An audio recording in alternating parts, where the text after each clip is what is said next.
Jinnah was the creator of a state which never existed on the map of the world. And this is something very unique because there is hardly any example where a person could achieve a new country. He was he was a colossus, really. I don't think there was one leader who inspired so much awe, respect, and affection at the same time.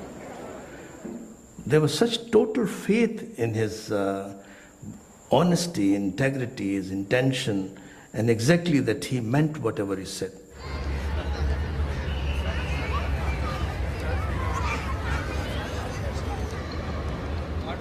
I knew then, of course, which we know now, that it would be impossible to replace. That he left a tremendous void.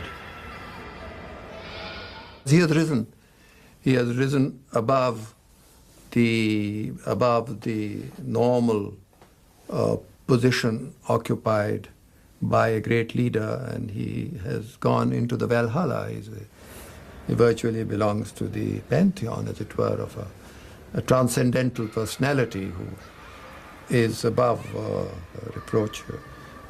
I think he merits it to the extent that mortals do. He was obviously cast in that extraordinary mold of classical greatness.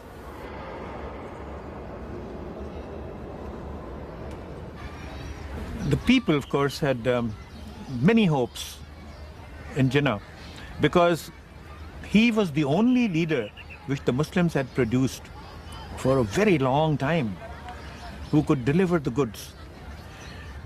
It was only this so-called westernized Muslim who somehow or the other led to some positive results, gave them a state. That is why there was such disillusionment on his death, because the Muslims didn't know what to do. And it was with that spirit that the moment they learned that he has died, there was a flock and rush towards the governor's house where his body was lying. I remember because it was lying in the courtyard outside the governor's house. And I remember there was sort of a very eerie silence all around. Nobody was really weeping and wailing at that time. And there was just a stunned silence, because I think most people didn't expect to think that he was about to die, that he was as ill as he was.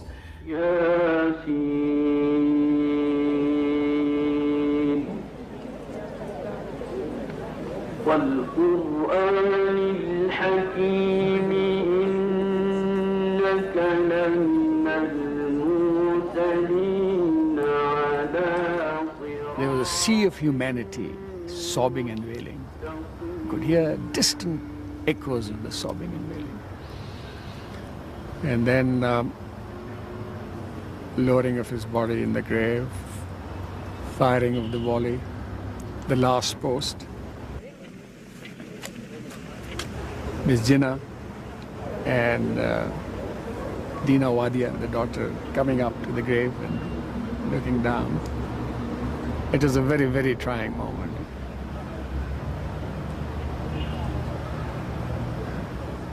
Oh, it was massive. I've never heard so many people. I mean, but mourning and crying, and thousands, lakhs of people. But that was to be expected. That's very Indian and very Pakistani, both. But anywhere, somebody like that. Remember that Pakistan had only been going for a year and something, so it was very emotional. Successful Indian barristers like Jinnah could still be the objects of patronizing or racist British attitudes. You could stand up to any judge. And in the early days, I regret to say that some of the British judges used to behave in a little odd fashion with the Indian lawyers. He was very critical, in fact, more critical than many of the Congress leaders, because he was opposed to colonial rule, the British domination in India. From the beginning, he was demanding self-rule, and then he demanded independence not only for the Hindus, but for Muslims as well. When Jinnah entered politics, it was as a liberal nationalist, like his old hero, Naroji. The grand old man was presiding over the 1906 session of the Indian National Congress, now calling for self-government. Jinnah was an enthusiastic recruit. Later, the same year, the Muslim League was formed by a group of wealthy Muslims, including the Aga Khan, Sir Sultan Muhammad Shah, who served as the League's president from 1907 to 1912. Concerned to safeguard the rights and interests of Muslims, the League devoted its early efforts to their recognition and protection as a distinct community within the existing framework of British rule. Such loyalism made no appeal to Jinnah, who refused to join until the League embraced the nationalist aims of Congress. If you read what Jinnah said and did right from 1906, when he really entered active politics, you cannot find a better explanation of the Hindus and Muslims coming together, emphasizing the commonality between them. In 1915, when Mohandas Gandhi returned from South Africa, Jinnah gave a garden party. Thanking his host, Gandhi publicly singled him out as a Mohammedan. The tactless description set an uneasy tone for a relationship which would have profound consequences for the subcontinent. Jinnah resented being typecast as Muslim when his manner and dress were so westernized and modern. When Gandhi came from South Africa, my father was already an established politician. What would they have had in common which would have led them to understand each other? Well, I think the original thing that was in common was how to get the British out. That was the, I mean, you know, how to get India independent. Jinnah came to be known as the ambassador for Hindu-Muslim unity, following the 1916 Lucknow Pact between Congress and the League. This was the culmination of his efforts to achieve a united front, and though the pact would never be implemented, it marked the peak of Jinnah's career as an Indian nationalist. He was now a star of Bombay's high society.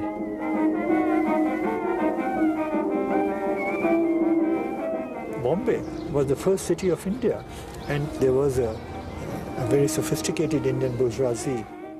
It flowered in a way it flowered in no other city around the first quarter of the present century. Now, Jinnah belonged to that world, and he was a very cosmopolitan and extremely sophisticated and cultivated member of this particular class. He moved in these particular circles. He belonged to this circle through the success he had earned for himself at the bar. He was one of the most distinguished members of the Indian bar. Most of Jinnah's close friends belonged to Bombay's prosperous Parsi community.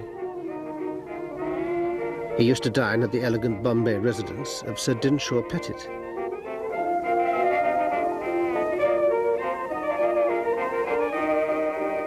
He met Sir Dinshaw's daughter Rati, who was less than half his age. For the only time in his life, Jinnah fell in love. She was young, beautiful, very, very intelligent, very bright. Loved beautiful things. And she was a very humorous, fun person. They had the same sort of interests in the politics and things like that. And he was already a pinnacle in a way. So that was very glamorous. They fell in love. And my grandfather was absolutely appalled, first because of the age difference. I think he was 39 and she was 16. And she came from a prominent Parsi family. And he wasn't too anxious that she should marry out of her community. My father was a Muslim. Distinguished or not, didn't seem to matter. The moment she was 18, that was it. She walked out and married him. Rati converted to Islam before the wedding ceremony at Jinnah's home in Bombay. None of her relatives attended. The couple went to Delhi for a brief honeymoon at Maiden's, Jinnah's favourite hotel. Rati's charm and flamboyance became legendary. We had heard that she was very beautiful, and we were all very excited wanted to see her. She was very beautiful.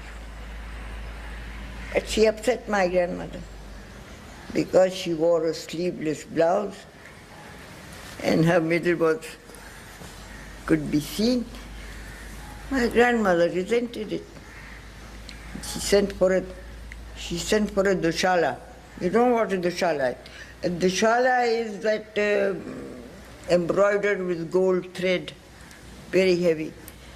So very diplomatically my grandmother said, dushala lao bua. She covered her up. Said, Bibi, you're a Muslim now. You can't go about naked. So this upset Rati. She complained to her husband. Mr. Jinnah complained to my father that she has insulted my wife. Then Mr. Jinnah never came back while my grandmother was alive. Jinnah's uncompromising nature was about to drive him into the margins of politics. The First World War over, nationalists in Congress were now demanding immediate self-government for India. In 1920, this provoked a split with Gandhi. Like Jinnah, Gandhi had trained in London as a barrister. But he discarded his lawyer's suit for simple peasant's clothes, and he turned the elitist independence movement into a campaign of mass civil disobedience against the British. Such unconstitutional action was to Jinnah an anathema. He was, in the very precise European sense, at that juncture, a very secular person. His politics was liberal, his politics was secular. These were the two planks he was pursuing. These were the planks on which his militant nationalism rested. And Gandhi's appeal to religion as the basis of drawing people into politics, particularly as far as the communities of Islam was concerned, because he reached out to the pan-Islamic sentiment of the 20s, Gandhi did. And Jinnah was very unhappy about this. He gave the answer himself in the speech. He said it will not succeed. You yourself will have to recall the movement which you are launching without proper preparation. You don't know the masses. They will not be able to adhere to the program which you have indicated before them. So first prepare the nation for that.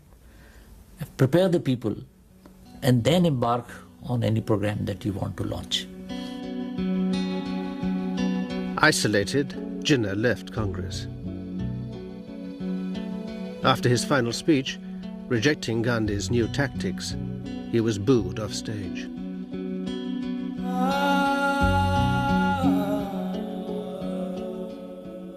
I think that was a great step, and that was, according to me, the first step towards Pakistan.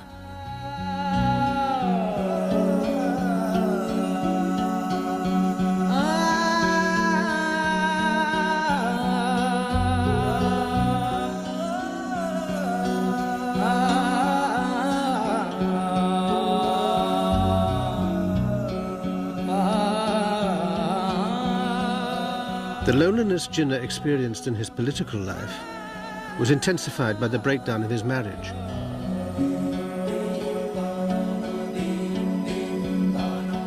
Rati, increasingly estranged from her husband, sought refuge in mysticism and spirit communication. Eventually, she left Jinnah and moved into Bombay's Taj Hotel.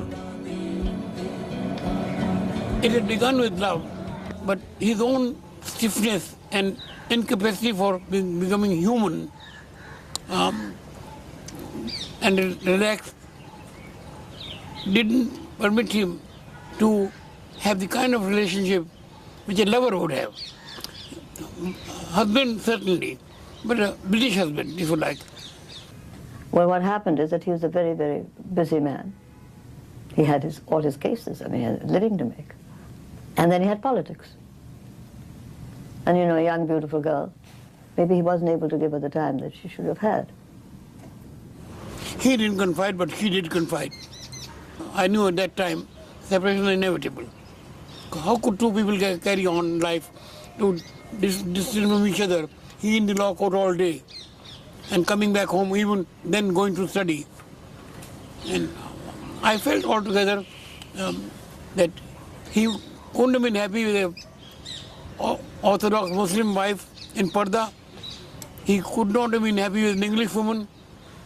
He thought this compromise would work because she might become a Muslim wife, but she didn't. Then she fell ill. She fell very ill, and that was very difficult. She died of colitis, but very bad colitis. I believe there are several types of whatever, and I think she had one of the worst. She really was very, very, very sick. I used to visit her when she was so ill, in any case.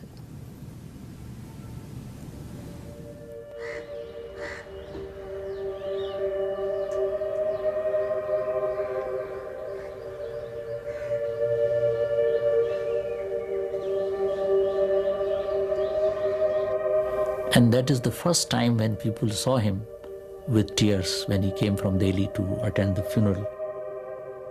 And he was a man without any emotions otherwise.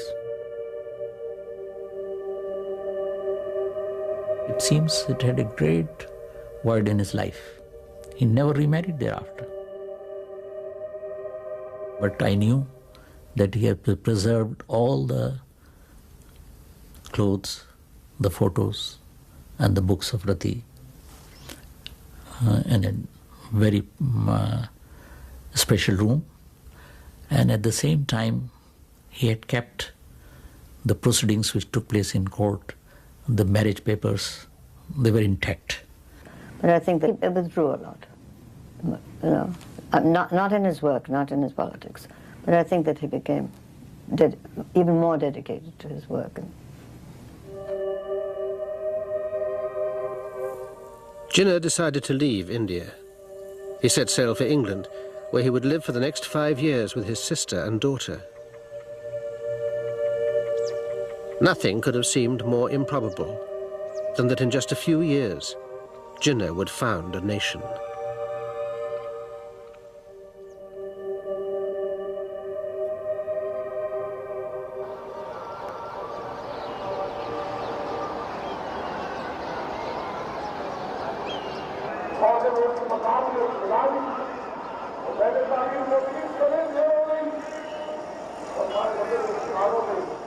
Eid Day at the Badshah Mosque in Lahore. Celebrating the end of their annual fast, tens of thousands of Pakistani Muslims gathered together.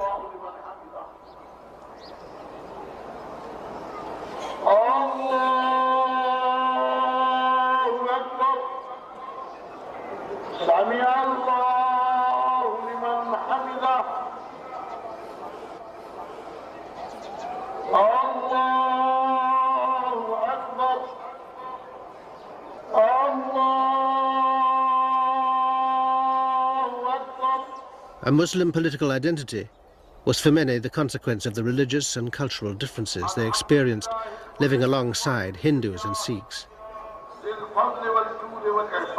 There was a very superficial mixing of the two communities. There was no real intimate friendship. There was a certain amount of wining and dining in each other's homes in the upper class. We had a few Muslim boys at school, but there was not as much coming and going with them as there were between Hindus and Sikhs, where there was no difference at all.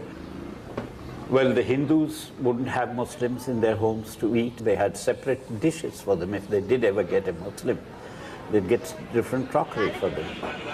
It had been brought up in me that, you know, for one, the stereotype of the Muslim, you know, that they are unclean, they're not careful of their hygiene, etc.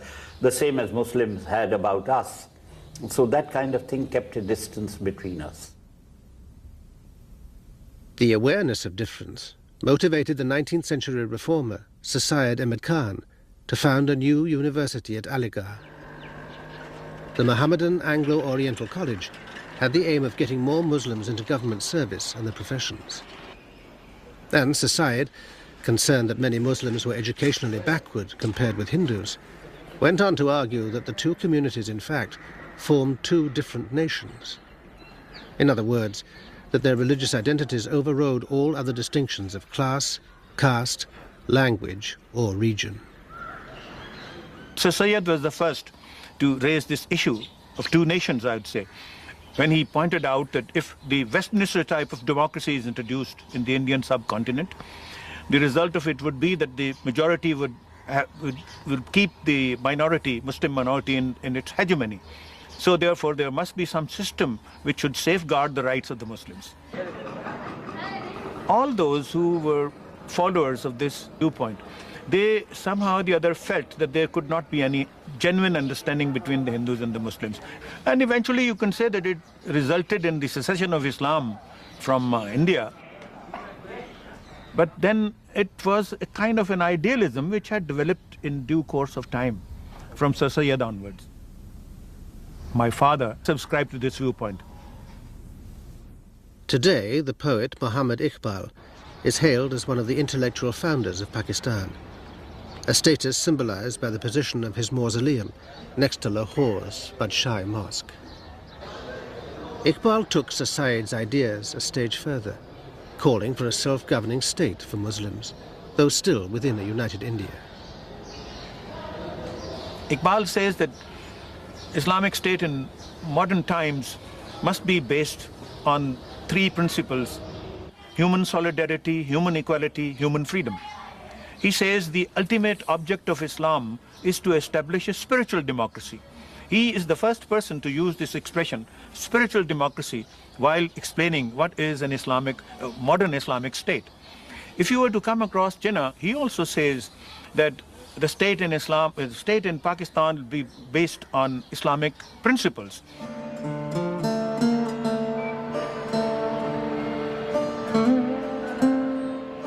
It is my belief that our salvation lies in following the golden rules of conduct set for us by our great lawgiver, the Prophet of Islam.